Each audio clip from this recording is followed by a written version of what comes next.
President Biden will give a eulogy at the funeral for former Senator Bob Dole today. Dole lay in state at the Capitol yesterday, and during that ceremony, the president talked about his respect for the Kansas Republicans' willingness to reach across the political aisle. After the funeral, President Biden will give closing remarks at the first White House Summit for Democracy. The U.S. is pledging millions of dollars to help strengthen democracies around the world. Representatives from more than 100 countries are taking part in this virtual event. The president's speech will cap off another busy week at the White House. He spent about an hour and a half on the phone with Ukraine's president yesterday. It was a follow-up conversation after Mr. Biden spoke with Russian President Vladimir Putin on Tuesday. So let's bring in Ed O'Keefe to talk about everything that is happening there in Washington, D.C. He is joining us from the White House. So, Ed, before we get to all that, the Bureau of Labor Statistics just released a new report showing prices in the U.S. rose 6.8% in November compared to a year ago. It is the biggest increase in almost 40 years, and prices rose 0.8% in November compared to the month before. These are not good numbers for the president, Ed. They are not. Biggest increase since June 1982.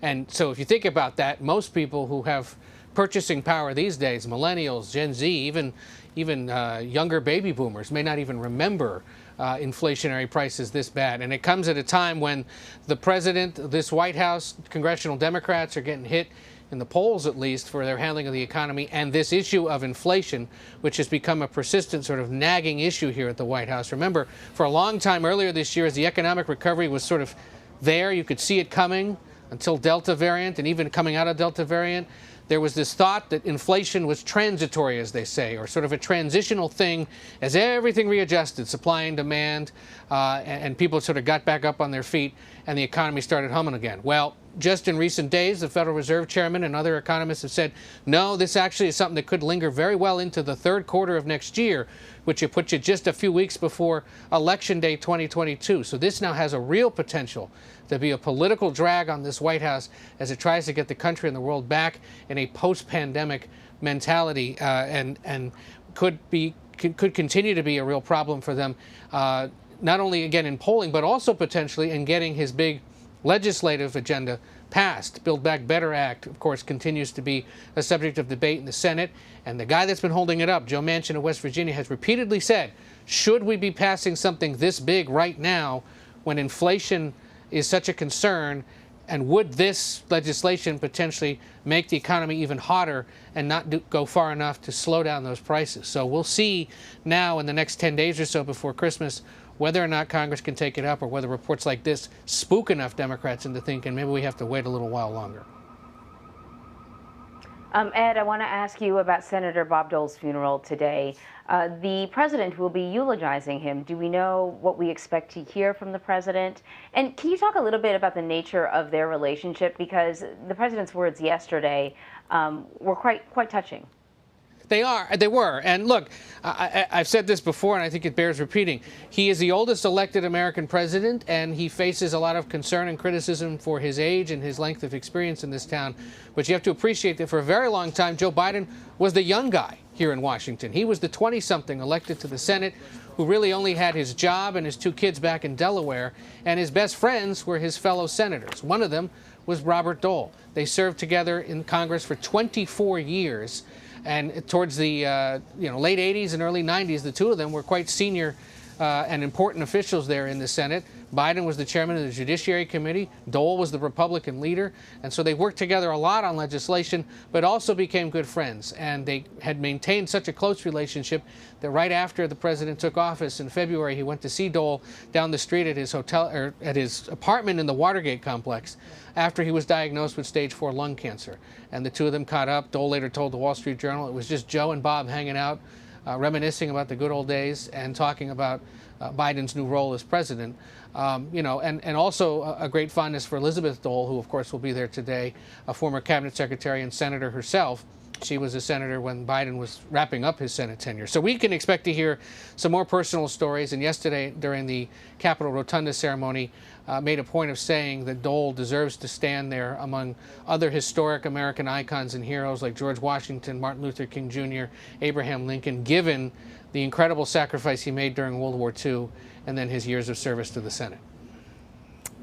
Ed, let me ask you now about President Biden's call with Ukraine's president yesterday to talk about his call with Russian President Vladimir Putin on Tuesday. So what's the result of these pretty high-profile discussions that the president has had this week? There has been a fair amount of telephone diplomacy this week. Maybe Zoom diplomacy is more accurate.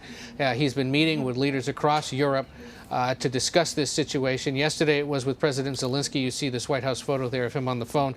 President voiced deep concerns about Russia's, as the White House put it, Russia's aggressive actions towards Ukraine, and added that the U.S. and its allies, quote, would respond with strong economic and other measures in the event of a further military intervention.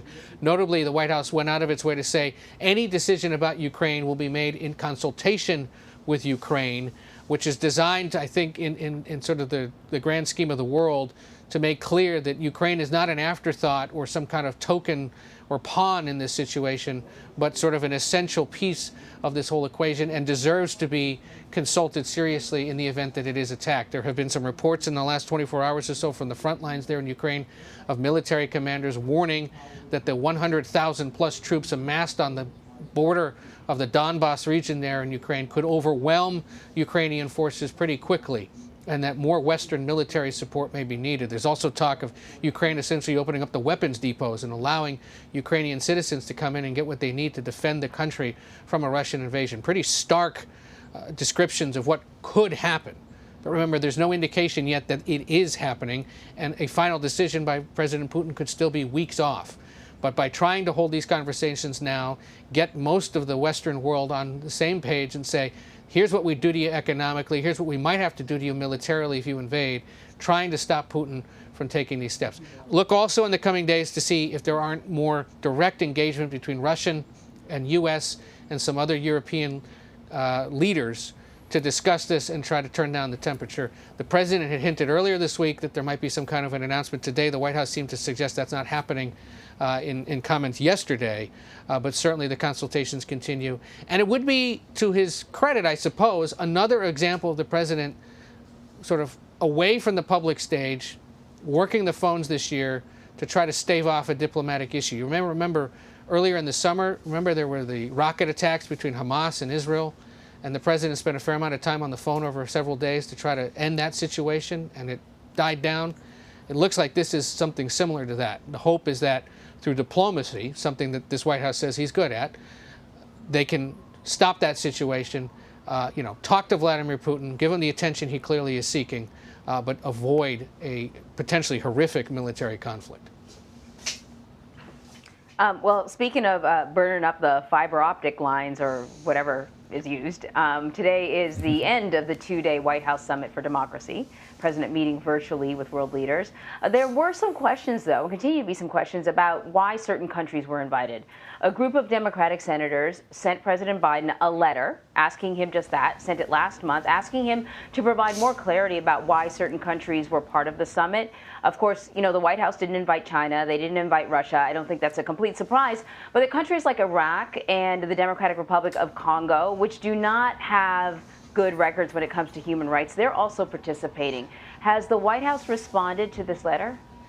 In general, you've seen it in the president's comments at the start of this yesterday when he said, look, not every democracy is alike, and there are some things that are done in one that aren't going to be done in another. But we have this general agreement, and where we can agree, we need to work together. And you got to look at where most of these countries are situated to understand why they've been invited to this. For example, there were concerns about why Pakistan, when it too doesn't have a great human rights or democratic, lowercase d, record. Well, it's a neighbor of India. And if you invite India, you got to invite Pakistan. And since both are near China and sort of fall under the Chinese influence sphere, we don't want that to happen. We got to have them come to our meeting instead. Similar with Iraq, next door to Iran, which wasn't invited, and some other countries in the Middle East that weren't, and others that were. You got to have Iraq coming in because you could argue they're doing better than they used to do, and they have held elections in recent years that have resulted in an exchange of power, and so why not have them come to the meeting? But then, again, just down the street from us in Central America, they didn't invite the leaders of Guatemala, El Salvador, and Honduras, for example, and it's not entirely clear why not. Guatemala's president was here in town this week kind of complaining about this. And ended up getting a meeting yesterday with the White House National Security Advisor. But there's been evidence of corruption there. El Salvador's president is serving more like a dictator right now. Honduras is in the midst of a change, so they probably thought better not to invite them. So you could go country by country, and it just speaks to the complexities of this. But the president is committed to keeping in touch and promoting democracy across the world, understanding that there's this ongoing struggle between democracies and autocracies like the Chinese and the Russians, and democracy, in his belief, has to prevail. Perhaps it's good then it was a virtual meeting, because I can't imagine trying to figure out who gets to sit beside each other at whatever the formal dinner would have been. And you can imagine that next year they're going to try to do it in person here in Washington. So, yeah, that protocol officer better rest up, because it will be a little complicated next year. Totally, Ed. Thank you very much. Take care.